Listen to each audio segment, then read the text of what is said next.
Good afternoon, Dr. Dempsey here with On Call with Doc Dave. Today we're going to have episode number 19, which is going to be second trimester of pregnancy.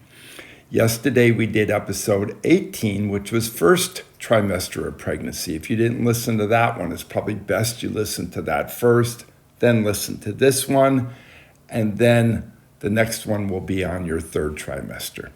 So, what goes on in the second trimester of pregnancy? Well, the period is between 14 and 28 weeks. And it's what they generally call the honeymoon period, because many of those symptoms that you had in your first trimester, especially the fatigue, the nausea, vomiting, morning sickness, those are all pretty much resolved by the second trimester. So it's a period of time where it's a little bit more comfortable for the mother and a lot of exciting stuff going on in the second trimester, which we're going to go into now. So, the symptoms in your second trimester. Well, your fatigue resolves, so you get much more energy. You can move around better, exercise better, sleep better. Your morning sickness is pretty much resolved by then, so your diet and appetite's going to improve, and you're not going to have the nausea and vomiting that you had in the first trimester. And the most exciting thing is you feel baby movement. It's called quickening. It's a little pittering, pattering in your abdomen that you're going to feel. You're not going to feel the major kicking and somersaults and everything. That comes a little bit later. But you do start feeling the baby moving, usually between 16 and 20 weeks. And the baby growth. The baby's organs and their systems are fully developed in the second trimester.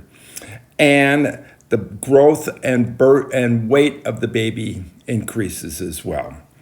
The umbilical cord develops and starts bringing much more nutrition and oxygen to the fetus. And you usually get your ultrasound at this time, which shows, the development of the baby. And you can determine the gender, whether it's a male or female, usually at about, I want to say 16 weeks to be on the safe side.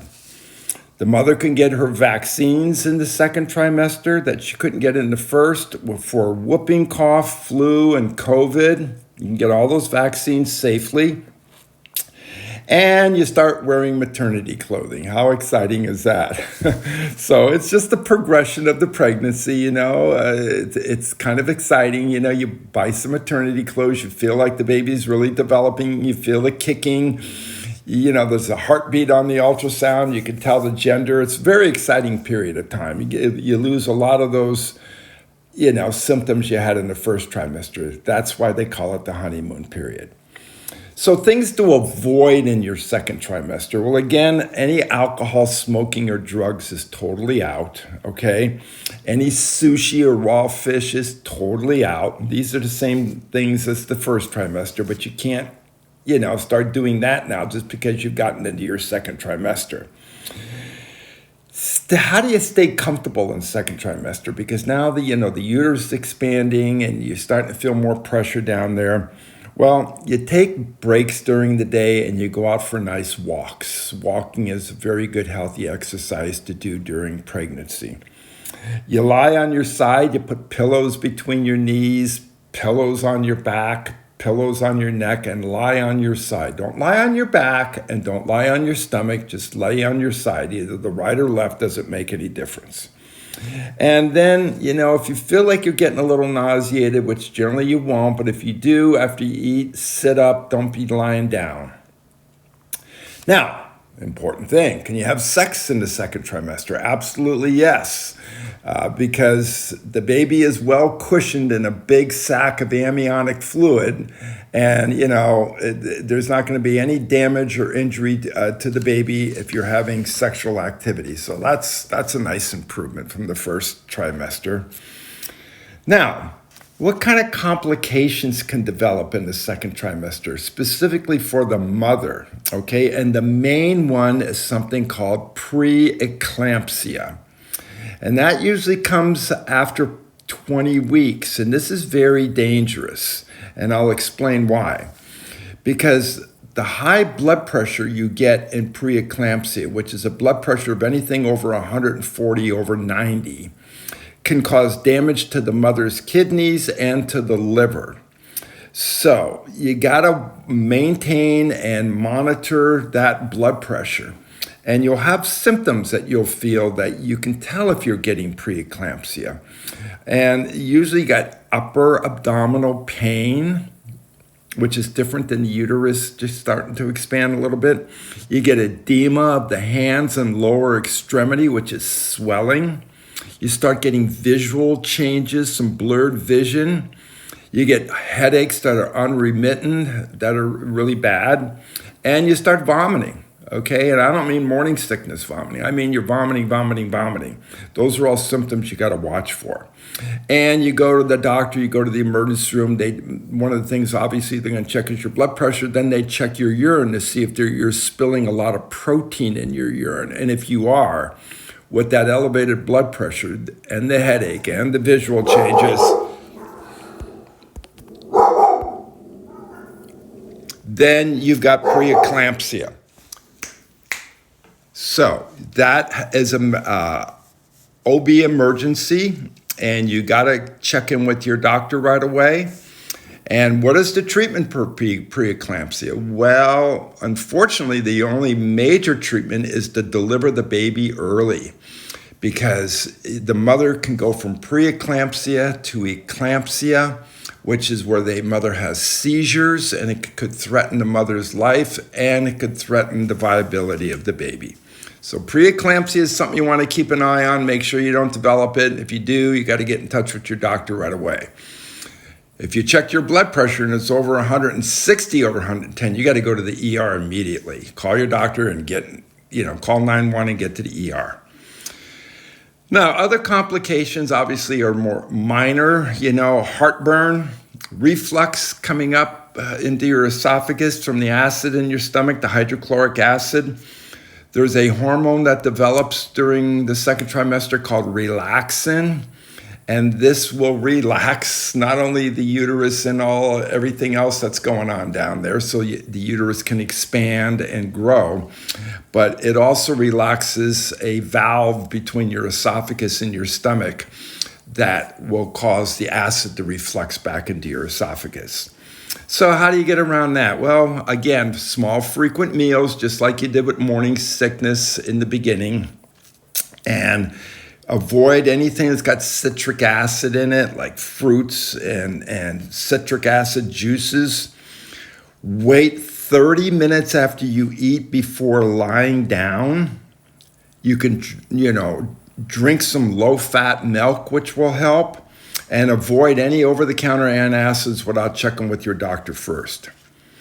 Another minor complication is leg cramps, more symptomatic than dangerous. Usually in the middle of the night, you wake up, you got cramps in your legs. You treat it with massage and stretching and hydrating with water. And you can actually make sure you're taking some vitamins that have supplements of magnesium and calcium in them. Now, stomach marks, stretch marks, which we usually call them, of the abdominal wall. Yeah, it comes, it's normal, it's natural. The abdomen, the skin stretching, you put some creams or lotions, rub it on really good. And, you can also get some dark spots, which you probably have heard on the skin. And it's due to the increased melanin being produced in your body. Which is the hormone that gives you a suntan when you go outside. So make sure you wear sunscreen, 30 SPF when you're out in the sun. Now, foods to eat during the second trimester. Well, any calcium-related foods, because again, we got the leg cramps we talked about earlier. Any dairies, leafy greens like kale or spinach is good. Fiber, foods with fiber like whole grains, fruits, and veggies. Protein, like your meats, eggs, cheese, and Greek yogurts are good. And even healthy fats, non-trans, non-saturated fats like avocados, cheese, dark chocolate, olive oil, nuts, and dairy products. Those are all good and healthy to eat during your second trimester. Foods to avoid in your second trimester. Any fish with a high level of mercury like tuna, or any raw fish like sushi. Any foods that have listeria possibly in them, like soft cheeses, deli meats, and hot dogs. And again, the dreaded alcohol. No drinking during the entire pregnancy. How do you sleep at night? What's the best way to sleep? Well, it's basically on your side. You don't want to be sleeping on your back, and you don't want to be sleeping on your stomach. You sleep on your side, and it increases blood flow to the uterus, so that's very important. And last but not least, sex. We mentioned it earlier. Yes, it's safe to have sex in your second trimester, and the baby is well protected with amniotic fluid, so it's not going to cause any issues with the baby, so don't be concerned about that. You lead a normal sex life, and you'll be fine with that. So there's your second trimester. You know, it's good practical information, good educational information. And my next episode, number 20, will be on the third trimester of pregnancy. And then we'll go into labor. So this is all going to be good stuff. And it's good, like I say, good practical information that you need to know. So if you like it, hit the like button. You like it, share it with your friends. And, don't hesitate to subscribe if you like. It looks good to me when I see those numbers going up. I feel like people are enjoying my podcast. And remember, again, signing off, I'm your friend, not your doctor. So have a good day, and I'll talk to you soon.